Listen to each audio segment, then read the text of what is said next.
Hey, this is Evan Woodbury with the Knoxville News Sentinel and Go Vols Extra with a quick reporter's notebook.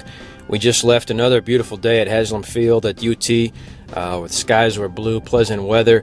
But Butch Jones, as promised, was not in such a great mood after the Tennessee's coming off a 31-3 loss at Missouri that he blamed in part on lack of physical play along the line of scrimmage. Said Tennessee was dominated on both sides of the ball.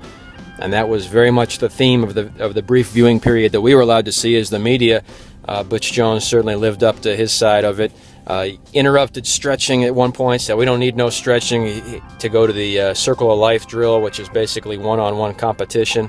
And then later on, we saw the offensive line pushing a sled around the practice, kind of like pushing a rock up and down a hill, because they were just pushing it back and forth under the watchful eye of offensive line coach Don Mahoney. So there's definitely a different attitude and atmosphere as Tennessee's preparing for a game against number 7 Auburn, a team that at least on paper seems like it would pose a pretty big challenge given Tennessee's weaknesses in rush defense and Auburn's strengths on rush offense.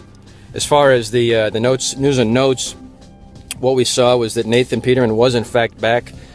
Did look like he was fairly close to 100%, if not 100%, and Butch Jones said he would compete with Riley Ferguson, the true freshman, for that backup job behind true freshman Josh Dobbs. You'd have to think if it were a long-term deal, Ferguson could very much be in the mix, but if it was a short-term injury or some absence that Josh Dobbs had to take, you'd think that Nate Peterman, if he were healthy, would be the first to go in there.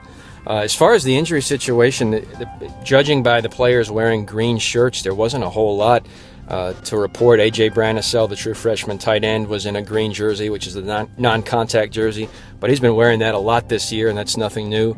A lot of the defensive backs that we were accustomed to seeing in green jerseys weren't wearing their normal orange, so presumably were open to hits and contact. The only defensive back in the green jersey that we saw was Brian Randolph. Everybody else was in the normal orange and was presumably going through practice normally. So it was an interesting viewing period, even though it was fairly brief.